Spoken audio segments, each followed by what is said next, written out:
ಪ್ರಧಾನಿ ಮೋದಿ ಅವರು ಬರುತ್ತೆ, ಆದಮೇಲೆ ವಿಶ್ವಗುರು ಅನ್ನೋ ಒಂದು ಲೈವ್ ಕೂಡ ಬರುತ್ತೆ. ಸಾಮಾನ್ಯವಾಗಿ ನೀವು ಪ್ರಧಾನಿ ಮೋದಿಯವರ ವಿಚಾರಗಳನ್ನು ಮತ್ತು ಅವ್ರು ಏನು ಮಾತಾಡೋದು ವಿರೋಧ ಮಾಡ್ತಾ ಇರ್ತೀರ. ಸೊ ಆ ವಿಚಾರವಾಗಿ ನಿಮಗೆ ಸಿನಿಮಾದಲ್ಲಿ ಅಂದರೆ ಈ ಸಿನಿಮಾದಲ್ಲಿ ಅವರ ಆಗಿರೋ ಸಮಸ್ಯೆಗಳನ್ನ ತೋರಿಸಿ ಅದು ಸಮಸ್ಯೆ ಇರೋದನ್ನ ಪ್ರಶ್ನೆ ಮಾಡೋದಕ್ಕೆ ಸಿನಿಮಾ ಸರಿ ತಗೊಂಡಿದ್ದ ಅಥವಾ ರಾಜಕೀಯವಾಗಿ ತಗೊಂಡಿದ್ದ? ಅವರವರ ಭಾವಕ್ಕೆ ಅವರವರ ಭಕುತಿಗೆ. ಈ ಸಿನಿಮಾ ಮಾಡಬೇಕಾದ್ರೆ ನಾನು ಇಲ್ಲರಿ ಈ ಸಿನಿಮಾದಲ್ಲಿ ಆ ಹುಡುಗ ಆ ಕ್ಷಣದ ಒಬ್ಬ ಪ್ರಧಾನಿಯವರ ಮಾತನ್ನು ಹಾಕಿದ್ದಾನೆ. ಅಲ್ಲಿ ಡೊನಾಲ್ಡ್ ಟ್ರಂಪ್ ಇದ್ರೆ ಡೊನಾಲ್ಡ್ ಟ್ರಂಪ್ ವಯಸ್ಸಾಗ್ತಿದ್ದ ಅಷ್ಟೇ ಅಲ್ವೇ. ವಿಶ್ವಗುರು ಅನ್ನೋದು ಈ ಇಡೀ ಪ್ರಪಂಚಕ್ಕೆ ಆಗಬೇಕಾದ್ರೆ ಹಳ್ಳಿಗಳಲ್ಲಿ ಬೇಲಿ ಹಾಕಿದಾರಲ್ವಾ, ಅದನ್ನು ಅಂದರೆ ಒಂದು ಕಥೆಯನ್ನು ಹೇಳಬೇಕಾದ್ರೆ ಆಗಿನ ರಾಜಕೀಯ ಸನ್ನಿವೇಶನ ಹೇಳಬೇಕು, ಅಲ್ಲಿಯ ಬೇರೆ ಬೇರೆ ಸಮಸ್ಯೆಗಳ ಬಗ್ಗೆ ಹೇಳಬೇಕು. ಅದನ್ನು ನಾನು ಬಂದಿದ್ದರಿಂದ ಅದಕ್ಕೆ ಬಣ್ಣ ಹಾಕುವಷ್ಟು ಅಂತ ನಿಮ್ಗೆ ಅರ್ಥ ಆದರೆ ಅದು ಪ್ರಾಯಶಃ ನನ್ನ ನಿಲುವುಗಳಿಂದಾಗಿ ನಿಮ್ಗೆ ಹಂಗೆ ಅನಿಸಿರ್ಬೋದು. ಅದಲ್ಲ ಆ ದೃಷ್ಟಿಯಿಂದ ಅದನ್ನು ನೋಡಬೇಡಿ. ಪದೇ ಪದೇ ಹೇಗಿದ್ರೆ ನಾನು ಮೊದಲನೇ ಮಾತಿನಿಂದಾನೇ ಅದರ ಬಗ್ಗೆನೇ ಮಾತಾಡಿರ್ತಿದ್ದೆ. ಅದಲ್ಲ, ಇದು ರಾಜಕಾರಣ ಅಲ್ಲ, ಇದು ಒಂದು ಬದುಕಿನ ಕತೆ, ಒಂದು ನೋವಿನ ಕತೆ, ನಮ್ಮೆಲ್ಲರ ಕತೆ. ಅದರಲ್ಲಿ ಆ ಮಾತು ಬರಲಿ ಅಲ್ವಾ. ಬಟ್ ಆ ಥರದ ಥಾಟ್ ಆಗಲಿ, ಆ ಥರದ ಉದ್ದೇಶವಾಗಲಿ ಈ ಸಿನಿಮಾ ಅಲ್ಲ. ಈ ಸಿನಿಮಾದ ಇನ್ನೊಂದು ದೊಡ್ಡ ಉದ್ದೇಶ ನೋಡಿ, ಕೋವಿಡ್ ಅನ್ನೋ ಒಂದು ವೈರಸ್ ಬರುತ್ತೆ.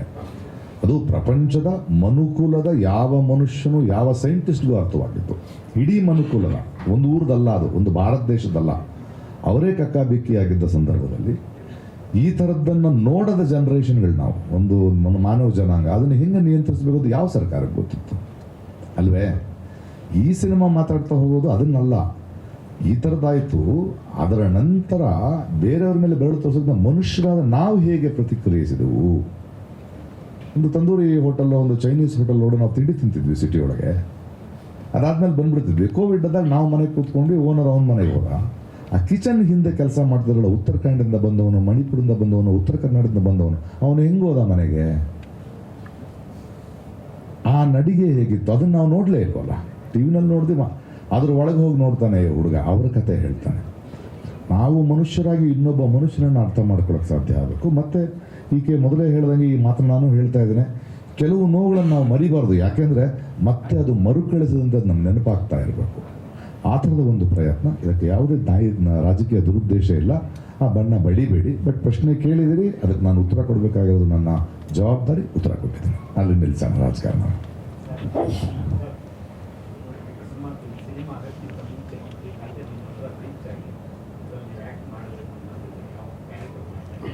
ನನ್ನಿಂದ ಆಗ್ತಿರ್ಲಿಲ್ಲ. ಯಾಕಂದರೆ ನಾನು ಸ್ವಲ್ಪ ಕೆಟ್ಟೋದು ನಟ. ಒಂದು ಇನ್ನೊಬ್ಬರು ಪ್ರಶ್ನೆ ಕೇಳಿದ್ರು, ನೀವು ನಿರ್ದೇಶನ ಮಾಡಿದರೆ ಹೆಂಗಿತ್ತಿತ್ತು ಅಂತ. ಅದು ನಿರ್ದೇಶನ ಮಾಡಿದರೆ ನಾನು ಯಾರನ್ನೂ ನೋಡ್ಕೊಂಡು ಮಾಡ್ದಂಗಿತ್ತು. ಇದು ಒಳಗಿನ ಕತೆ, ಅದು ಅವನಿಂದ ಮಾತ್ರ ಹೇಳೋಕ್ಕಾಗೋ ಕತೆ. ಬಟ್ ಈ ನಟರುಗಳಿದಾರಲ್ಲ, ಜಹಾಂಗೀರ್ ಆಗಲಿ ಇನ್ನೊಬ್ಬರಾಗಲಿ, ಅಥವಾ ನಾನು ಬೇರೆ ಬೇರೆ ಇತ್ತೀಚಿನ ಬಂದ ಕನ್ನಡ ಸಿನಿಮಾ ಇರಲಿ, ಗಂಟು ಮೂಟೆ ಇರಲಿ, ಅಥವಾ ಮುಸ್ತಫಾ ಇರಲಿ, ಅದನ್ನು ನೋಡಬೇಕಾದ್ರೆ ಅವ್ರು ನನ್ನನ್ನು ಚಾಲೆಂಜ್ ಮಾಡ್ತಾ ಇದ್ದಾರೆ, ನಿನ್ನ ಅವಶ್ಯಕತೆ ಇಲ್ಲ ನಮ್ಮ ಸಿನಿಮಾಗೆ ಅಂತ. ಎಷ್ಟು ಬ್ಯೂಟಿಫುಲ್ ಆದ ಆರೋಗ್ಯ ನೋಡಿ ಅದು. ನೀನು ಇಲ್ಲದೇನೂ ಸಿನಿಮಾಗಳು ನಡೆಯುತ್ತೆ, ನೀನು ಈ ಸಿನಿಮಾಗೆ ಭಾರ ಆಗ್ಬೋದು ಅಂತ. ಮತ್ತು ಅವ್ರನ್ನ ಈಗ ಚಾಲೆಂಜ್ ಮಾಡಿದ್ರೆ, ನೀನು ನಮ್ಮಂಥವ್ರು ಸಿನಿಮಾ ಹೋಗ್ಬೇಕಾದ್ರೆ ನೀನು ಮತ್ತೆ ಕಲಿಬೇಕು ಅಥವಾ ಕಲ್ತಿದ್ದನ್ನು ಮರಿಬೇಕು ಅಂತ. ನಾನು ಆ ಪ್ರಾಸೆಸ್ನಲ್ಲಿದ್ದೀನಿ. ಈ ಸಿನಿಮಾ ನೋಡಿದಾಗ ನನಗೆ ಆ್ಯಕ್ಟ್ ಮಾಡಬೇಕು ಅನ್ನಿಸ್ಲಿಕ್ಕೆ ಯಾವ ಪಾತ್ರವನ್ನು ನಾನು ಆ್ಯಕ್ಟ್ ಮಾಡೋಕ್ಕೆ ಸಾಧ್ಯ ಇಲ್ಲ. ಅದು ಆಯಾ ಪಾತ್ರಗಳಿಗೆ ಕರೆಕ್ಟಾಗಿ ಜೀವ ತುಂಬಿದ್ದಾರೆ ಅವರು. I am very proud of those actors for believing in those films. ನನ್ನಿಂದ ಆಗಲ್ಲ.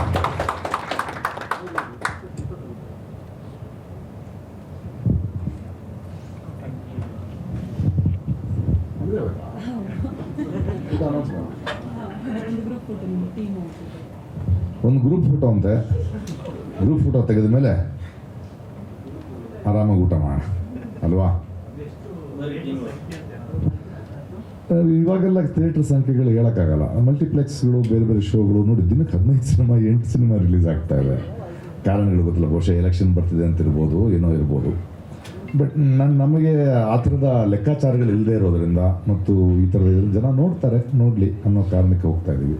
ಸೊ ಆಲ್ಮೋಸ್ಟ್ ಆಲ್ ಮಲ್ಟಿಪ್ಲೆಕ್ಸ್ಗಳಲ್ಲಿ ಥಿಯೇಟರ್ಗಳಿದೆ. ನಮಗೆ ಸಿಂಗಲ್ ಸ್ಕ್ರೀನ್ ಹೋಗೋ ಧೈರ್ಯ ನಾವು ಮಾಡ್ತಾ ಇಲ್ಲ ಈಗ ಬೇಡ. ಯಾಕಂದರೆ ಇಲ್ಲ, ಅಷ್ಟು ಸಿನಿಮಾಗಳು ರಿಲೀಸ್ ಆಗ್ತದೆ. ರಿಲೀಸ್ ಆಗಿನ ಮುಂದಿನ ವಾರ 22ಕ್ಕೆ ರಿಲೀಸ್ ಮಾಡೋಣ ಅಂತಿದ್ದೀವಿ ಕೆಲವು ಉತ್ತರ ಕರ್ನಾಟಕ ಸಿಂಗಲ್ ಸ್ಕ್ರೀನ್ಗಳಲ್ಲಿ. ಮತ್ತು ಅವನ ಆಸೆಯ ಪ್ರಕಾರ ಯಾವ ಗೊನ್ವಾರ್ನಲ್ಲಿ ಶೂಟ್ ಮಾಡೋದನ್ನು, ಅದು ಆ್ಯಕ್ಚುಲಿ ನಾಳೆ ನಡಿಬೇಕಿತ್ತು. ಬಟ್ ಕೆಲವು ನಮಗೆ ರಿಲೀಸ್ ಟೆನ್ಷನ್ ಮಾಡ್ತಿಲ್ಲ. ಆ ಊರಿಗೆ ಹೋಗಿ ಆ ಊರಿನ 1,000 ಜನರ ಜೊತೆ ರಾತ್ರಿ ಓಪನ್ ಏರ್ನಲ್ಲಿ ಸ್ಕ್ರೀನ್ ಹಾಕಿ ಅವ್ರ ಜೊತೆ ಇಡೀ ತಂಡ ಕೂತ್ಕೊಂಡು ಸಿನಿಮಾ ನೋಡಿ ಬರ್ತೀವಿ. ಎಸ್, ಆ ಗೊನವರ ಹಳ್ಳಿಯಲ್ಲಿ.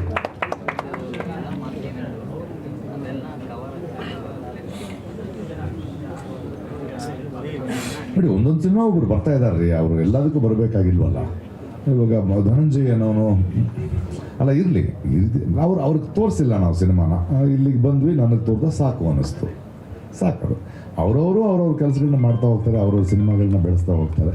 ಎಲ್ಲರೂ ಒಂದೇ ಸಿನಿಮಾಗೆ ಬರಬೇಕಾಗಿಲ್ಲ. ಇವಾಗ ಧನಂಜಯನಂತ ಒಬ್ಬ ಅದ್ಭುತವಾದ ಒಬ್ಬ ನಟ ಕೆಲವು ಸಿನಿಮಾಗಳಲ್ಲಿ ನಿಲ್ತಾನೆ, ಮುಸ್ತಫಾ ಜೊತೆ ನಿಲ್ತಾನೆ, ಆ ನಿರ್ದೇಶಕನ ಕರೆಸಿ ಮುಂದಿನ ಸ್ಕ್ರಿಪ್ಟ್ ಹೋಗಿ ಬರೆಯೋ ಅಂತಾನೆ. ಅವನು ಆ ಕೆಲಸ ಮಾಡ್ತಾ ಹೋಗ್ತಾನೆ. ಕಿಶೋರ್ ಎಲ್ಲ ಒಂದು ಕೆಲಸ ಮಾಡ್ತಾನೆ, ನಾನೊಂದು ಕೆಲಸ ಮಾಡ್ತೀನಿ. ಹಂಚ್ಕೊಂಡ್ರೆ ಚೆನ್ನಾಗಿರುತ್ತೆ. ರಕ್ಷಿತ್ ಶೆಟ್ಟಿ, ರಿಷಬ್ ಶೆಟ್ಟಿ ಅವ್ರದ್ದು ಬೇರೆ ನಡೀತಾ ಇದೆ. ಮತ್ತು ಇಲ್ಲಿಯ ಸಿನಿಮಾಗಳನ್ನ ಅಲ್ಲಿಯ ಮಲಯಾಳದ ಒಬ್ಬ ಯಂಗ್ ಆ್ಯಕ್ಟರ್ ಪ್ರಮೋಟ್ ಮಾಡ್ತಾನೆ, ಅಲ್ಲಿಯ ಸಿನಿಮಾ ಇವ್ರು ಪ್ರಮೋಟ್ ಮಾಡ್ತಾರೆ. ಈ ಥರದ ಒಂದು ಸಹೃದಯ ಒಬ್ಬೊಬ್ರು ಕೆಲಸ ಮಾಡ್ತಿದ್ರೆ ಚೆನ್ನಾಗಿರುತ್ತೆ.